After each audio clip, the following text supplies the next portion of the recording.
The internet's going crazy right now because this might just be one of the biggest self-destructions in hip-hop history. We're talking about a man who thought he could stand toe-to-toe with two of the most dangerous lyricists the game has ever seen, and ended up watching his entire career. His reputation and even his friendships go up in flames. At first, it looked like he was on top of the world. New deals, viral hits, big names showing love.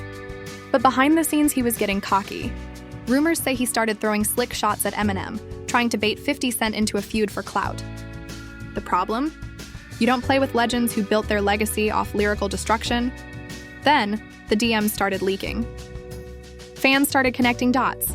What began as a few subliminal lines turned into a full-blown war of words, one that exposed secrets, split fan bases, and left one man completely blackballed from the industry. And y'all won't believe who got dragged into it next. Because once Em and Fif got involved, this story went from rap beef to personal. Stay tuned, because this is where it all went downhill. It all started with one interview. The game had been quiet for a while. Too quiet, according to fans. No beef, no drama, no controversy. Just a few Instagram lives talking about fatherhood and staying focused. But then, out of nowhere, he sat down for an interview with a podcast that's known for stirring the pot. And that's where everything went left. The host asked a simple question. If you had to go bar for bar with anyone in the industry, past or present, who do you think you could out-rap? The game leaned back in his chair, cracked that signature smirk, and said, anybody. Even Eminem. I used to look up to dude, but ain't nobody unbeatable. Boom. That one line, one little sentence was all it took for the internet to explode. Fans flooded Twitter saying, game trippin', you don't mess with M like that. Others defended him, claiming he was just confident, not disrespectful. But the clip went viral in minutes, and once the blogs picked it up, there was no going back. Even 50 Cent, who'd been on relatively good terms with the game after years of tension, caught wind of it. Fif went live on Instagram with a grin and said, yo, my boy Game talkin' reckless again? Somebody remind him what happened last time he tried that. And just like that, the tension reignited. Within 24 hours, hashtags started trending. Charged Game vs Eminem. And 50 responds, out of rap beef resurrected. Fans started pulling up old footage from the G-Unit days, reminding everyone how deep the scars between them really went. But behind the scenes, things were worse than they looked. People close to the game claimed he'd been frustrated for months. He felt overlooked, underappreciated, and boxed out of the conversation whenever people mentioned West Coast legends. Every time a new artist went viral, it stung a little more. Every time someone called Kendrick the king of LA, he'd tighten his jaw and change the subject. I built this city back up when nobody cared about LA, he allegedly told a friend. I put the West back on the map before they even knew who Kendrick was. But they act like I don't exist, and so what started as confidence turned into desperation, a hunger to prove something again. Rumor has it that after the interview blew up, the game hit the studio that same night. He started recording what insiders say was a response track. Not a diss, but something that would remind the world who he was. But as the days went by, the tone shifted. What started as bragging bars turned into subliminal shots, and before long he was name-dropping M, Fif, and even Dre. One of the leaked lyrics allegedly went, you made 8 Mile? I made real miles, I bled for this game while you just rhyme trials. When that snippet surfaced online, fans lost it. Eminem stans came out swinging, dissecting every line, saying, this man's career is over. Meanwhile, Eminem stayed silent, classic M move. But his silence made things worse. The game started interpreting it as disrespect. He ain't gonna say nothing 'cause he's scared, he reportedly told someone close to him. He know I'll eat him alive. That quote made it to TMZ, and when it did, 50 Cent couldn't resist. He posted a meme of the game holding a white flag with the caption, don't poke the bear if you ain't got claws. Fans were loving it. But the game wasn't. He took to Instagram Live one night, pacing around his mansion, holding a glass of wine and saying, everybody acting like M untouchable. Like he's some god. Man, I respect him, but stop playing with me. I been doing this. I done went platinum before half y'all even had Wi-Fi. Don't forget who really made G-Unit hot. The comments were split, half cheering him on, half begging him to stop before it got worse. But by then, the game was already in too deep. Within days, a track titled The Fallout leaked on Reddit. It was allegedly unfinished, but the content was enough to send shockwaves through hip-hop. He rapped about M being out of touch, Dre abandoning him, and 50 being a TV gangster. It was nuclear. Within hours, Eminem respond trending worldwide. People were dissecting lines, reaction channels were going crazy, and every outlet from Say Cheese to the Shade Room was talking about it. But behind closed doors, things were starting to crumble. His manager tried to calm things down, telling him to focus on his upcoming project. But the game wasn't hearing it. "This is what they want," he said. "They want smoke. I'm giving them smoke." What he didn't realize was that the industry was slowly turning against him. DJs stopped spinning his records. Promoters started pulling out of bookings. One sponsor reportedly paused a brand deal, saying they didn't want negative controversy tied to their image. Even some of his old collaborators went silent. The phone calls stopped coming. The texts got shorter. It wasn't about rap anymore. It was about reputation. By the end of that week, people close to the game said he was spiraling. He wasn't sleeping, wasn't eating, just recording nonstop, trying to prove something to a world that had already made up its mind. Then, one night around 2 a.m., he posted a cryptic message on Twitter: "If I go down, I'm taking everyone with me." That tweet got deleted within minutes, but screenshots spread everywhere. Fans started worrying. Was this a mental breakdown? A threat? Or just more promo? Nobody knew, but one thing was clear. This wasn't just rap beef anymore. This was personal. Because what happened next would drag 50 Cent, Dr. Dre, and even some of the game's family into the crossfire. And when that happened, there was no coming back. When Eminem finally responded, he didn't do it how anyone expected. No social media post, no interview, no subliminal tweet. Just a quiet link that dropped on Reddit titled "Warning Shot." At first, people thought it was fake. The artwork was minimal. A shadowy mic, no name, no label watermark. But once the beat dropped and the voice came in, everyone knew. It was M, and he wasn't holding back. The first line alone sent chills through hip-hop. "You woke up the wrong monster. Now pray that your mic don't melt." He dissected the game bar for bar, not just calling out his claims, but exposing private moments. He referenced old contracts, mentioned Dre's disappointment, and even took shots at the game's finances. "You brag about Bentleys. I seen your repo slip. You talk G-Unit royalty. Fifth ain't cut that check yet." Fans went crazy. Within hours, the track hit millions of streams. Reaction videos flooded YouTube. Twitter was split between admiration and shock. Some said Eminem went too far. Others said the game had it coming, but it didn't stop there. Cent jumped in the next day with a post that broke the internet. A picture of him holding a bottle of champagne with the caption, "Damn game. He buried you with a mixtape. Welcome to the club of people who tried and died." The comment section exploded. Blue check accounts, fans, even other rappers started weighing in. Meek Mill commented laughing emojis. Crooked I reposted the track saying, "Ain't no one wants smoke with them for a reason." Meanwhile, the game was silent. No posts, no tweets, just silence. But that silence, it was boiling rage. People close to him say he was in the studio nonstop for 3 days straight, barely eating, just recording. His producer later revealed he wasn't talking to nobody. He just kept saying, "They think I'm soft. They gon' see." Then, out of nowhere, he dropped "Last Man Standing." The track was dark, aggressive, and emotional, a full-on war declaration. He accused Eminem of hiding behind ghostwriters, said 50 Cent was just Power's producer, not a real gangster, and even threw shade at Dr. Dre for picking sides. But the most talked about line? "Marshall got bars, but no soul. Fifth got cash, but no goal. Dre made kings, but left me in the cold." That line broke the internet again. Suddenly, every outlet, from Say Cheese to DJ Academics, was talking about it. Reactions poured in from rappers, fans, and insiders. Some said the game had officially burned every bridge he ever built. Others said he was brave for standing on his truth. But the backlash was brutal. Dr. Dre, who rarely comments on public drama, reportedly called him privately. One insider leaked the conversation. "Dre, you're playing a dangerous game, bro. You think they won't end you? You're making it hard for yourself. Game. They already did. I'm just returning the favor." After that, Dre allegedly stopped answering his calls. Then came the rumors. Whispers that the game had been blacklisted from certain streaming playlists. That a festival pulled his name quietly from its lineup. that even some of his longtime producers refused to clear beats for his next project. Meanwhile, Eminem was winning the internet. Fans were making memes, edit compilations, and reaction breakdowns analyzing every diss line. One YouTuber even said, "This ain't a rap beef no more. This is lyrical homicide." And 50 Cent? Oh, he wasn't done trolling. He went live again, sipping wine and laughing.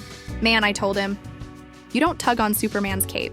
You don't spit into the wind. And you damn sure don't call out Marshall Mathers unless you're ready to move to another country." The chat was ruthless. Comments like, "Game need to log off for a month. This man fighting ghosts at this point. He beefing with two people who made beefing a career." But behind the jokes, something darker was happening. The game's label reportedly started distancing themselves. They removed promo banners from YouTube. His PR team allegedly advised him to issue a statement clarifying that it wasn't a diss, just competitive rap spirit. But he refused. "That's what's wrong with this industry," he said in another late-night IG live. "Everybody's scared to speak their truth." "I said what I said." His voice cracked mid-sentence. He looked tired, drained. You could see the pain behind the bravado. Fans started worrying. Comments turned from laughing to concerned. "Game look hurt, bro. This beef messin' with him mentally. Someone check on him." Even some old friends reached out. Whack 100 went live saying, "Game ain't crazy. He just emotional 'cause he feel betrayed." But this right here? This might end more than his career. And he wasn't wrong. A week later, a leaked email hit the blogs, allegedly from an endorsement company pausing their deal with the game over brand image concerns. That was the first domino. Then another sponsor pulled out. Then one of his concerts was quietly postponed. It was like watching someone lose everything in slow motion. Meanwhile, Eminem didn't say another word. No follow-up, no shade, nothing.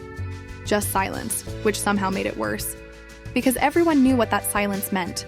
The war was over, but the game didn't see it that way. He doubled down. He posted another message on Instagram. "They can blacklist me, they can cancel me, they can laugh, but I'm built different. Y'all gonna remember me." The caption ended with a fire emoji and a cryptic, "The end begins." Fans speculated that a new diss track or even a full project was coming. Others thought it was a cry for help, but no one knew what to expect next. Then, something unexpected happened. 50 Cent's teenage son posted a TikTok mocking the game, using a clip from Warning Shot with the caption, "LMO this y'all king." That clip went viral. The comments were merciless. And when the game saw it, he finally broke. He went live again, this time emotional, visibly frustrated. "This how they treat me? I gave my life to this industry," he said, voice shaking. "They got their sons laughing at me now?" That's how fake this game is. It wasn't confidence anymore. It was heartbreak. And that's when the tone shifted. Fans stopped trolling and started empathizing. Even people who didn't like the game began saying maybe the beef had gone too far. But it was too late. The bridges were burned, Eminem had moved on, 50 Cent was filming another season of Power, and Dre was back in the studio working with other artists. Meanwhile, the game's career was hanging by a thread, one mistake away from collapse, and then he made that mistake. Because what he did next wasn't just career-ending, it was reputation-destroying.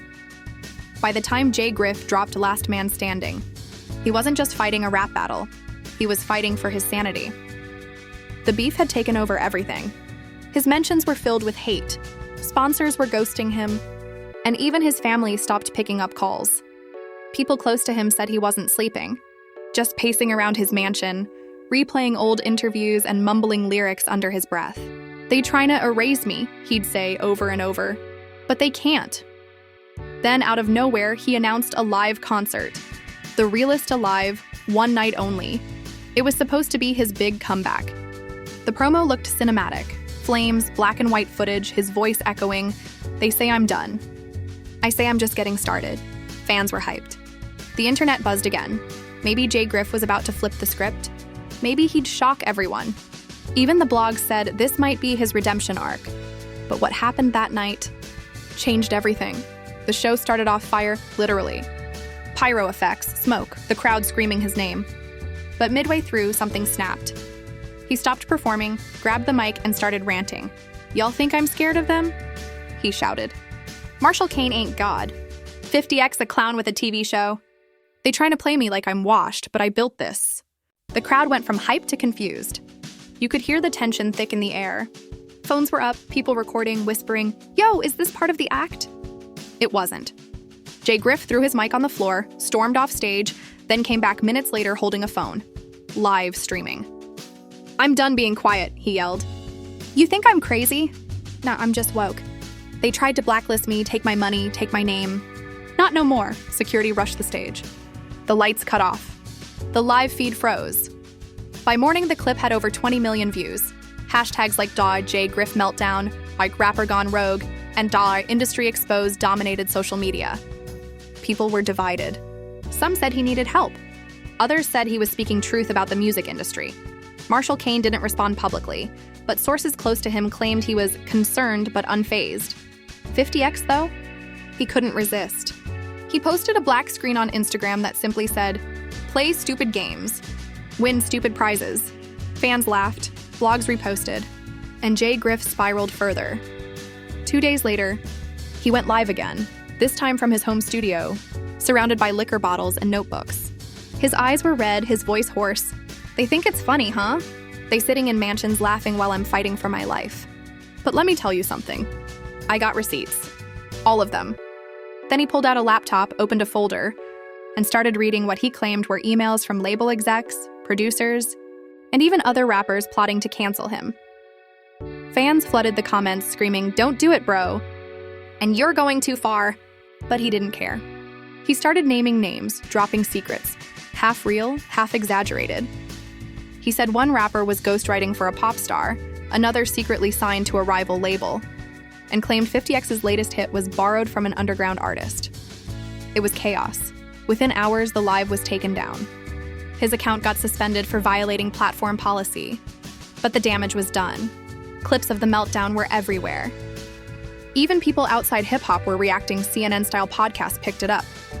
Reaction YouTubers did hour-long breakdowns. One viral tweet said, "Jay Griff just lit the whole industry on fire with one live stream." But behind that chaos was heartbreak. People who knew Jay Griff said he was isolated. His label had dropped him quietly. He'd lost a 6-figure sponsorship. Even his best friend and longtime DJ packed up and left, saying, "I love him, but I can't watch him self-destruct." A week later, paparazzi caught him in public, hoodie up, eyes sunken, avoiding cameras. TMZ ran the photo with the headline, "Jay Griff unrecognizable. Former star struggles after public breakdown." Former star struggles after public breakdown. Meanwhile, the music world moved on. Marshall Kane dropped a surprise verse on another artist's single. With one subtle jab that fans instantly decoded, "You talk loud when the mic's off." But silence hit harder than your punchlines ever could. It was surgical. Subtle, elegant, the perfect mic drop. Jay Griff didn't respond this time. He couldn't. He'd lost everything that made him who he was. The label, the team, the respect, even the fans. But instead of disappearing, he doubled down one last time. He announced an expose documentary called Truth Hurts: The Industry versus Jay Griff. He promised proof of betrayal, manipulation, and blackballing. The trailer was dramatic. Lightning effects, emotional clips, news headlines flashing across the screen. But people didn't know whether to expect a confession or another meltdown. When it premiered on YouTube, millions tuned in. The first half was heartbreaking. Raw footage of Jay Griff in the studio, talking about losing friends, losing peace, losing purpose. But halfway through, it turned wild.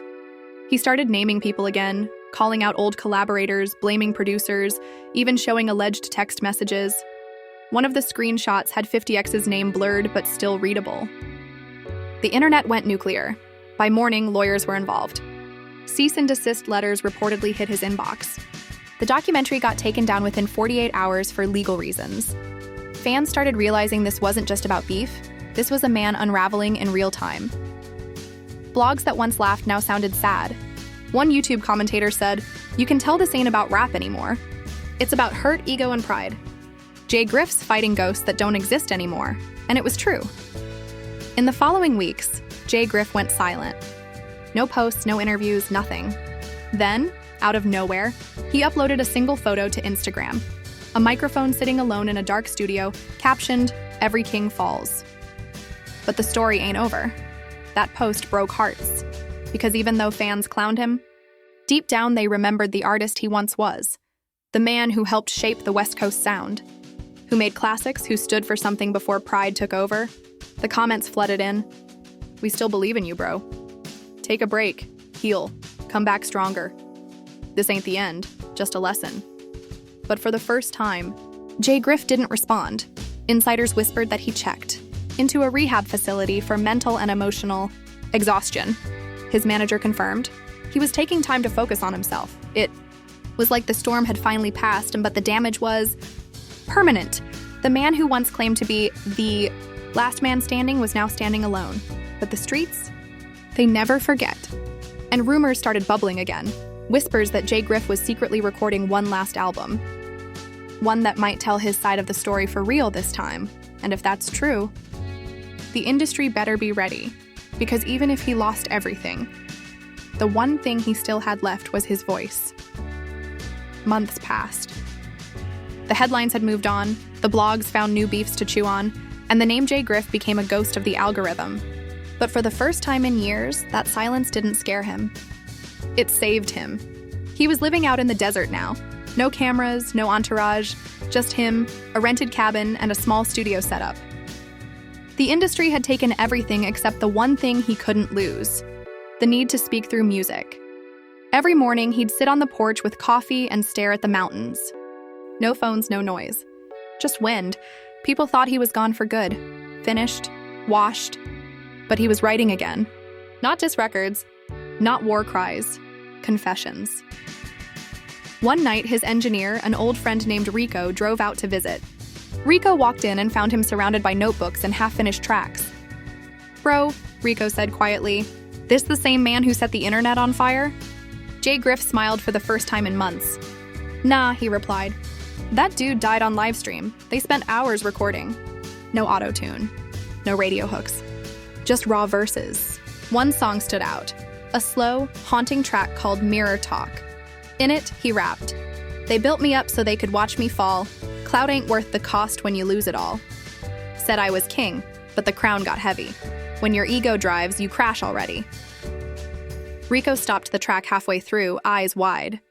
"Yo, Griff, this the realest thing you ever wrote." Griff looked down at the mic. "Then maybe it's the last thing I need to." They finished the record quietly and uploaded it under no label. No promo. Just a midnight drop on YouTube titled Mirror Talk, My Truth. At first, nobody noticed. But by dawn, comments started pouring in. "Wait, this Jay Griff? I ain't even gonna lie, this gave me chills. Bro found peace, respect." Within 24 hours, the song hit 1 million views. No hype, no scandals. Just people listening. Reaction channels who once roasted him now sat speechless. One host from Rap Daily said, "You can feel the pain in his voice, man. This ain't clout chasing no more. This is healing." Even 50X's producer commented anonymously under the video, "Real recognize real." For the first time in years, Jay Griff didn't feel like the villain of his own story, but redemption never comes clean. Because the same week Mirror Talk started trending, an unreleased clip from his old meltdown resurfaced. Him yelling, cursing, accusing people by name. It spread like wildfire all over again. Blogs titled it, "The Clip They Don't Want You to See." Comment sections turned messy. Half the people defending him, half calling him fake. "See? He's still bitter. Nah, that's old. Let that man heal." But the damage was done. The internet never lets you outgrow your past. Jay Griff didn't post a defense. Didn't go live. Didn't argue. He just kept creating. Weeks later, he quietly uploaded another song, Still Standing. No ranting, no name drops. Just this line that hit everyone in the chest. "I lost the world but found my peace. Guess that's the trade for inner release." Fans felt it. It wasn't viral like before, but it was real. Raw enough to remind everyone why they'd loved him in the first place. Then something unexpected happened. Marshall Kane, the same man he'd once called out, posted a story on his Instagram. It was just a screenshot of Mirror Talk playing with the caption, "Respect the honesty. Pain makes poets, the internet froze." Was that forgiveness? A truce? Nobody knew, but it meant everything. For Jay Griff, it wasn't about winning anymore. It was about surviving. He gave one interview, his first in over a year. The setting was humble, a local radio show, not a flashy podcast. When the host asked him if he regretted starting the beef, he paused for a long moment before answering. I regret letting anger speak louder than talent, he said softly. But I don't regret standing up for myself. The mistake was thinking the mic makes you immortal. It don't. It just records your flaws louder. The clip went viral, not for controversy but for wisdom. People started quoting him. Memes turned into motivation posts. From meltdown to message. Even his family started reaching out again. His mother left a comment under his new post. "Proud of you, son." It looked like peace, until the industry did what it always does. They tried to pull him back in. A producer offered him a spot on a Rap Legends Reborn tour. Millions on the line. But the catch? He'd have to perform the old diss tracks that started the chaos. Jay Griff stared at the contract for hours. Rico asked, "You gonna take it?" He shook his head. "I didn't crawl out of hell just to dance in the flames again." He turned it down. Flames again. He turned it down. Instead, he started working with young artists, mentoring them, teaching them how to survive the game without losing themselves. One of his students posted a photo captioned, "He taught me more in one session than the industry did in 3 years." And just like that, the legend of Jay Griff shifted, from the rapper who lost everything to the man who turned his pain into purpose. But the world never stops watching. Rumors swirled that he was secretly recording again, this time an album called Closure. Nobody knows if it's real, but every few months, a mysterious beat snippet surfaces online. One leaked line supposedly says, "They called me broken, but I call it awake. If redemption's a myth, then let me be the fake." No one knows when or if it'll drop. Maybe it's just myth. Maybe it's already finished, waiting for the right moment. What's certain is that Jay Griff's story became something bigger than a beef. It became a cautionary tale of ego, pain, fame, and rebirth. The man who once thought he could destroy giants ended up fighting himself, and somehow came out alive. Not the king, not the legend. Just a man, still standing. And in a world that loves downfall more than healing, that might be the real victory. And that's the story of Jay Griff, the rapper who went from the top of the charts to the edge of insanity, then clawed his way back to peace. He clashed with giants, lost everything, and found something way more powerful than fame: clarity. Now we gotta ask you, what do you think? Was Jay Griff right to call out the industry, or did his ego write checks his career couldn't cash? Was this a redemption arc, or just the calm before another storm? Drop your thoughts in the comments right now. Don't hold back. If you've ever lost yourself chasing clout, if you've ever felt like the world turned its back on you, maybe Jay Griff's story hits home. Hit that like button if you felt the emotion. Subscribe if you love stories that go deep into the music, the madness, and the message behind the fame. And turn on notifications, because we got more real stories, more wild truths, and more redemption arcs coming soon. Because in this game, one thing's always true. Legends fall, but they never disappear.